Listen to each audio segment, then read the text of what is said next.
बेलपत्री आप शिवलिंग पर पहले चढ़ा रहे हैं, उसके बाद जल चढ़ा रहे हैं। दूसरा, जल चढ़ाने के बाद बेलपत्र चढ़ा रहे हैं। ये दो अलग अलग क्रम हैं शंकर भगवान के पूजन के। आप पहले बेलपत्र, उसके बाद में जल जो चढ़ाया जाता है, ये रोग मुक्ति के लिए चढ़ाया जाता है। काहे के लिए चढ़ाते हैं अपन? रोग के निवारण, रोग मुक्ति के। आप शिव मंदिर में जाकर दर्शन करेंगे तो दो चीजें अपने को दर्शन करने को मिलेगी। एक भक्त आता है शंकर जी के मंदिर में, लोग भाव से पहुंचते हैं तो पहले वो क्या करते हैं, पहले बेलपत्री चढ़ा देते हैं, फिर जल चढ़ा देते हैं। और एक भक्त जो शिव मंदिर में पहुंचता है, पहले जल चढ़ाता है, फिर बेलपत्र चढ़ाता है।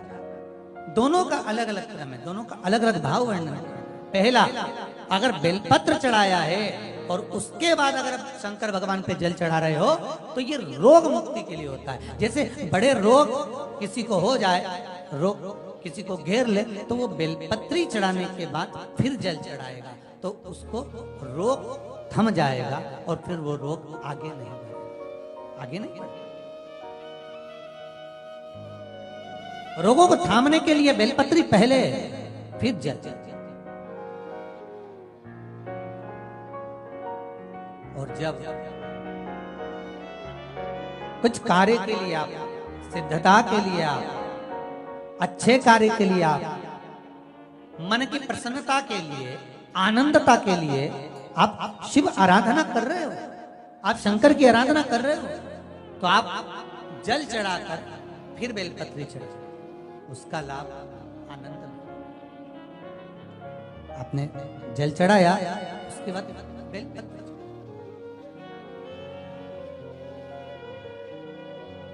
बस एक बात का स्मरण आपको होना चाहिए शिव महापुराण का, कि जब भी आप भगवान शंकर को बेलपत्र चढ़ाते हैं, बेलपत्र समर्पित करते हैं, बेलपत्र समर्पित करते समय प्रयास करा करें कि ये बेलपत्र को जब भी आप समर्पित करें, प्रयास करें कि बीच की जो पत्ती होती है बेलपत्र की, मध्य की जो पत्ती होती है, उसको अंगुष्ठ से पकड़ा जाए। उसके बाद में आप फिर बेलपत्री को शिव पर समर्पित करें, प्रयास करें।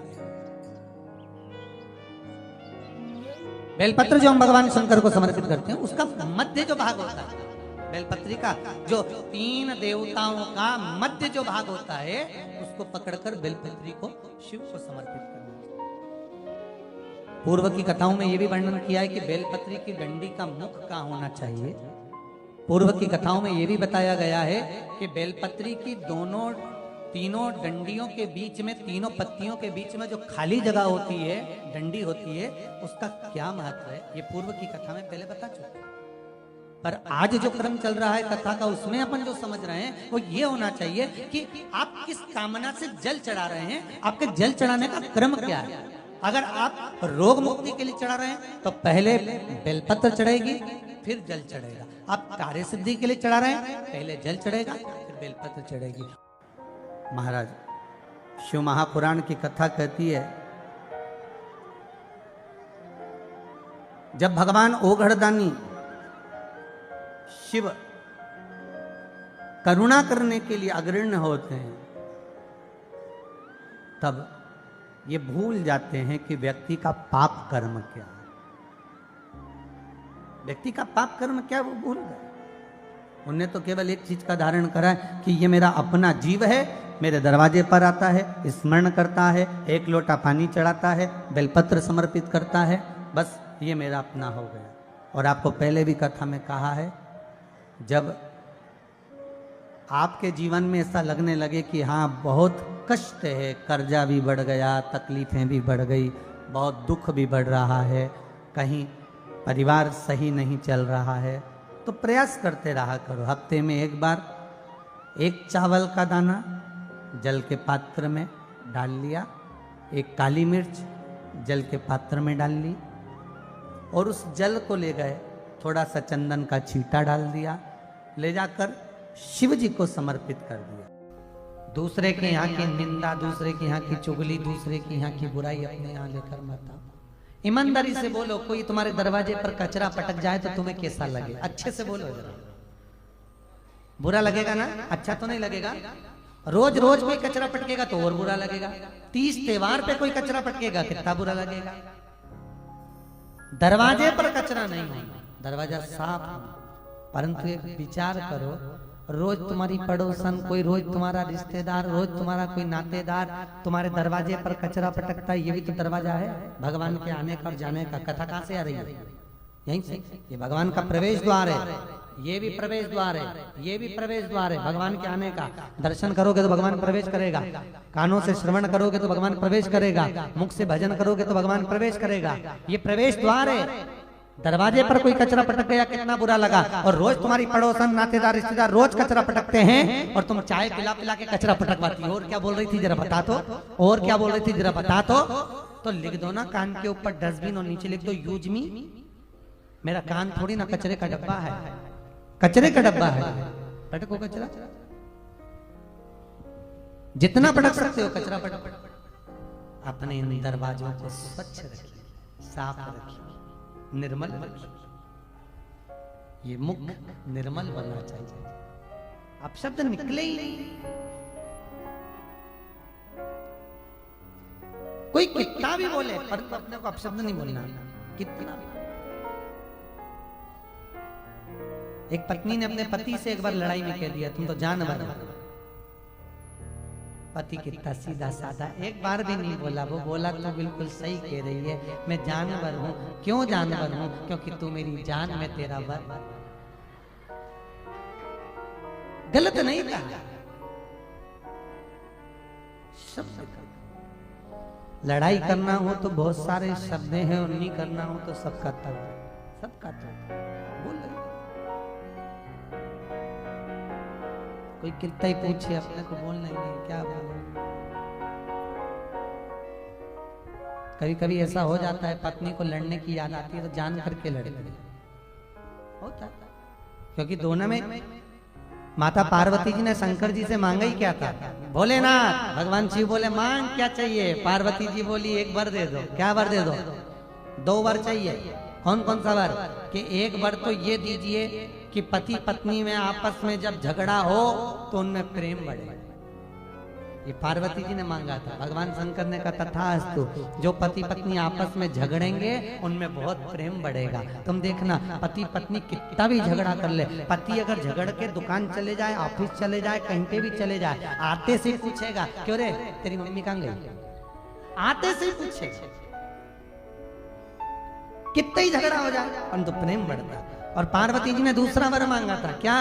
कि काशी में जो मरेगा उसको गुरु मंत्र तुम्हें देना पड़ेगा। भगवान शंकर ने कहा ये तो हो ही नहीं सकता, मैं गुरु मंत्र नहीं दूंगा, संसार के लोगों को मैं गुरु मंत्र दूं। पार्वती ने कहा गुरु मंत्र तो तुम्हें देना पड़ेगा। भगवान शंकर ने मना कर दिया। पार्वती जिद पे अड़ गई। भगवान शंकर ने कहा अच्छा ठीक है, तू कह रही है तो मैं गुरु मंत्र दे दूंगा। पार्वती जी ने कहा मुझे कैसे मालूम पड़ेगा कि मरने वाले को तुमने गुरु मंत्र दिया? कोई प्रूफ होना चाहिए ना। तो भगवान शंकर ने कहा तू क्या चाहती है? पार्वती ने कहा मुझे वर दो कि काशी में जो मरेगा उसको गुरु मंत्र तुम दोगे, पर काशी में मरने वाले को जब गुरु मंत्र दोगे, गुरु मंत्र कानों में दिया जाता है, मंत्र देने के बाद कान को मोड़ देना तो मैं समझ जाऊंगी कि गुरु मंत्र दे दिया। भगवान भोलेनाथ करे पागलों जैसी बात करती है पार्वती के नहीं, मंत्र देना हो तो बोलो।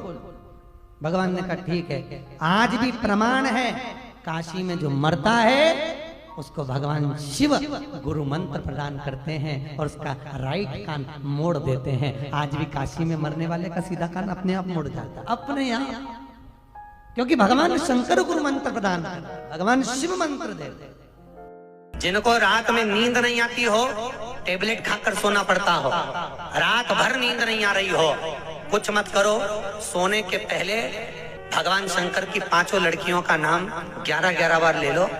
पलंग पर जैसी पढ़ो वैसी 11-11 बार नाम ले लो। आपको टेबलेट खाने की जरूरत नहीं पड़ेगी। ऐसी नींद आएगी कि सुबह 6 बजे भी उठना बड़ी मुश्किल से उठोगे। जो टेबलेट खाकर सोते हो, रात को नींद की गोली खाते हो, उनको नहीं खाना। भगवान शंकर की 5 बेटियों का नाम भारत। याद रखिए, जिनको स्वप्न में सांप दिखते हो, सर्प नजर आते हो, या घर के बाहर या घर के अंदर बार बार सांप आते हो, तो भगवान शंकर की 5 लड़कियों का नाम लेकर पान के पत्ते पर चंदन से 5 सांप बनाकर शंकर भगवान को झुलाकर जिसको स्वप्न दिखते हैं उसके ऊपर से 21 बार उसार कर बहते हुए पानी में डाल दीजिए। स्वप्न में कभी सांप नहीं नजर आएंगे, जिंदगी में कभी नहीं दिखेंगे। स्वप्न में सांप सर पर नजर आएंगे। जया, विश्वरा, शामली बाली, 2 तली और देव, ये शंकर भगवान की 5। और आज भी नियम है, अगर शरम्भेश्वर महादेव का नाम लेकर जिस व्यक्ति को क्रोध आता है उस व्यक्ति का हाथ लगवाकर चावल की पोटली को शिव जी के मंदिर में रख दिया जाए तो व्यक्ति का क्रोध समाप्त हो जाता है। आज भी नियम है। भगवान शिव का शरम्भ रूप धारण किया, तो चावल का उपयोग नहीं कर सकते, उनसे निवेदन है, एक मोली यानी लच्छा, कोई बद्री नारायण जा रहा हो, जिस व्यक्ति को बहुत क्रोध आता हो उस व्यक्ति के नाम का वो लच्छा भेज दो और नरसिंह शिला पर उसको पटकवा दो। व्यक्ति एकदम शीतल रहेगा, चिड़चिड़ प्रवृत्ति समाप्त हो जाएगी, क्रोध एकदम चले जाएगा। नरसिंह शिला का इतना प्रमाण है। नरसिंह शिला कहाँ पर है? वो नरसिंह शिला बद्रीनारायण, अलकनंदा नदी के बीच। पसीना आने लगता हो, घबराहट होने लगती हो, एकदम तुरंत घबराहट हो जाए, चाहे दिन में हो चाहे रात में हो, घबराहट उत्पन्न, तो उसके लिए ध्रुमावती माता का नाम लीजिए और ध्रुमावती माता के नाम से गुड़ की 7 टुकड़े कर लीजिए। गुड़ की जो बट्टी होती है उसके 7 टुकड़े कर लीजिए और ध्रुमावती माता के नाम से जहां पर गौरी और शंकर दोनों विराजमान हो, गौरी और शंकर का मंदिर यदि आप दर्शन करेंगे तो शंकर भगवान का जहां शिवलिंग हो और शिवलिंग के साथ में पार्वती जी शंकर के साथ नीचे ही बैठी हो, सामने दीवार पर या ऊंचाई पर हो। आपको पहले कहा था शंकर जी के शिवलिंग का आपको कई बार दर्शन कराया। एक विष्णु शिवलिंग होता है, एक डमरू जैसा शिवलिंग होता है जिसको बैठ कर पूजा नहीं जाता, जिसको खड़े होकर जल चढ़ाए। एक शिवलिंग होता है जो जमीन पर ही रहता है, जिसको गौरी शंकर कहते हैं हमारा। तो गौरी शंकर का स्मरण कर कर, उमा महेश का स्मरण कर कर, जो शिवलिंग जमीन पर हो और पार्वती जी भी जमीन पर ही स्थापित, गौरी शंकर का स्मरण कर कर शंकर भगवान पर प्रदोष काल में समय के शाम के समय पर सूर्य अस्त के कुछ ही क्षण में वो गुड़ की डिलियां आप शंकर भगवान को चढ़ा दीजिए और गौरी माता का स्मरण कर कर उसको उठाकर ले आइए। जिस दिन उठाकर लेकर आए, शनिवार, रविवार, सोमवार, मंगलवार, ऐसे 7 दिन लगातार दरवाजे के बाहर उसी शिव मंदिर के द्वार पर बैठकर आप वो गुड़ की डली को खा लीजिए। महाराज, जिंदगी में कभी घबराहट नहीं हो सकती, सिर दर्द नहीं हो सकता, बेचैनी नहीं हो सकती और पसीना नहीं आ सकता घबराहट के कारण।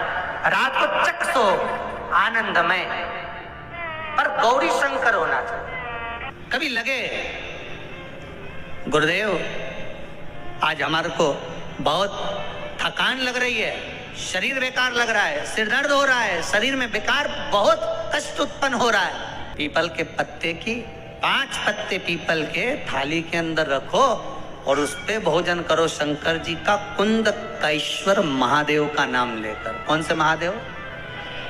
एक बार जम के बोलिए, कुंदकेश्वर। कुंदकेश्वर महादेव का नाम लेकर भोजन करना प्रारंभ करो। 15 से 20 मिनट लगते हैं, हमारे टेबलेट खाने की जरूरत नहीं पड़ती। सिर दर्द बंद, शरीर कितना भी दुख रहा हो उसमें आराम लगना प्रारंभ हो जाता है। कुंदकेश्वर महादेव का नाम सुख की अनुभूति कराता है, शरीर के रोग को मिटाने के। कुंदकेश्वर शिव का एक एक संबोध है। और बहुत ध्यान से सुनना भाई, जो अपनी जिंदगी से बहुत तंग आ गए हो, परेशान हो गए हो, कष्टों में जीवन जी रहे हो, बहुत दुखी हो गए हो, उनके लिए ये स्कंद पुराण का चरित्र फिर मिले ना मिले, आप प्रेम से सुनिए। पहला, प्रदोष काल में शाम का समय सूर्य डूब रहा हो, बस डूबा ही हो, और उस समय पर सूर्य के डूबन के तुरंत बाद बाबा को धतूरे के साथ में बेलपत्री ना चढ़ाते हुए बेलपत्री के वृक्ष के 7 कांटे बाबा के शिवलिंग पर समर्पित करे जाते हैं। महाराज, अपनी जिंदगी में अड़चनों को हटाने के लिए फिर आप जिस व्यापार में उतरे, जिस व्यवसाय में उतरे, जिस नौकरी में उतरे, आप दिल से करें, आपको तरक्की मिलेगी। आप आ नहीं सकते, नीचे नहीं आ सकते, उन्नति पर ही चढ़ेंगे। दूसरा, मध्याह्न का समय, दोपहर के ठीक 12 बजे, चाहे फिर वो कोई भी दिन हो हमारा, उस दिन भी धतूरे के साथ बाबा को 7 कांटे बेलपत्री के वृक्ष के समर्पित होते हैं महाराज। इसमें आप ये वाले जो कांटे हैं जो दोपहर 12 बजे वाले हैं, अगर कोई मदिरा पीने वाला हो, व्यसन में डूबने वाला हो, कोई जुआ खेलने वाला हो, कोई गलत वेश्यावृत्ति करने वाला या अपने मार्ग से विचलित कोई व्यक्ति है, उसके लिए भी ये कांटे बहुत काम आते हैं महाराज। दूसरा, तेरे द्वारा तेरे नयन अश्रु से जो प्रकटा हुआ बेल का वृक्ष है, द्वितीय शूल मैं वहां धारण करूं। तृतीय शूल, तीसरा शूल जो वर्णन करा गया महाराज, भगवान जो भी दूसरा सोमवार पड़े, जो भी पड़े, उस दूसरे सोमवार में रात्रि के समय पर, अर्थात शास्त्र अब घड़ी और पल का स्मरण करेंगे तो रात्रि के बजेंगे 10 से 12 बजे महाराज, 10 से 12 के बीच में धतूरे के साथ बाबा को शूल समर्पित होता है महाराज। हमारी बाधाओं को, हमारी तकलीफों को, व्यापार व्यवसाय के लिए, नौकरी सर्विस के लिए, बहुत सारे एग्जाम में आप बैठ लिए, गवर्नमेंट एग्जाम के लिए बैठ लिए, नहीं हो रहा, ये 3 बार मेरे शंकर को बेलपत्री के वृक्ष के शूल समर्पित होते हैं, उसका आनंद पाओ। फिर निवेदन करूंगा, दुनिया में ऐसा कोई समस्या नहीं जिस समस्या का कोई निदान नहीं। हर समस्या का निदान है, पर निदान किसी दूसरे के पास नहीं, निदान केवल मेरे भोले नाथ के पास में है। आपको अगर किसी समस्या का सफल आनंद चाहिए तो शंकर की शरण में जाओ। आपको सीहोर आने की भी जरूरत नहीं है, आपको हमसे मिलने की जरूरत नहीं है, आपको पंडित प्रदीप मिश्रा के पास नहीं आना, आपको किसी बाबा जोगी के पास नहीं जाना, आपको किसी के बेल भभूति लेने नहीं जाना, आपको तो शिव के पास जाना। जो शंकर की वस्तु है उसको स्वीकार करो, बस शंकर की वस्तु को स्वीकार करना चालू कर। अरे भाई, शिव महापुराण की कथा तो यहाँ तक कहती है, यहाँ तक वर्णन कर रही है, जिस व्यक्ति की नौकरी नहीं लगती, सर्विस नहीं लगती, हर जगह पर अप्लाई कर रहा है, बार बार इंटरव्यू देने जा रहा है, लगातार उसको अगर सफलता प्राप्ति नहीं हो रही है तो धतूरा ढूंढो। धतूरा कहीं बाजार में नहीं मिलेगा, किसी वृक्ष से धतूरा तोड़ लिया, कुछ मत चढ़ा, तू शंकर जी के मंदिर में जाकर तेरा नाम और गोत्र बोल और शिव जी को धतूरा चढ़ाना चालू कर दे और बाबा से विनती कर, धतूरा चढ़ाना चालू कर। अब धतूरा कोई बहुत कीमती होता है क्या? बहुत पैसे का मिलेगा क्या? कहीं मिल जाएगा। धतूरा तोड़ चढ़ा शंकर जी को। रोज नियम बना ले कि एक धतूरा मैं शंकर जी को चढ़ाऊंगा, प्रतिदिन चढ़ाऊंगा, शिव जी से जाकर निवेदन करूंगा प्रतिदिन। तुम्हें धतूरा, बेलपत्र आदि की तो है, क्या है? चढ़ा रोज एक धतूरा, फिर वही धतूरा जिसकी यहाँ तू इंटरव्यू देने जा रहा है उसी के सिर पे चढ़ गया। जो तूने शिव जी के चढ़ाया वही धतूरा वहां चढ़ा है, तो क्यों चिंता करता है?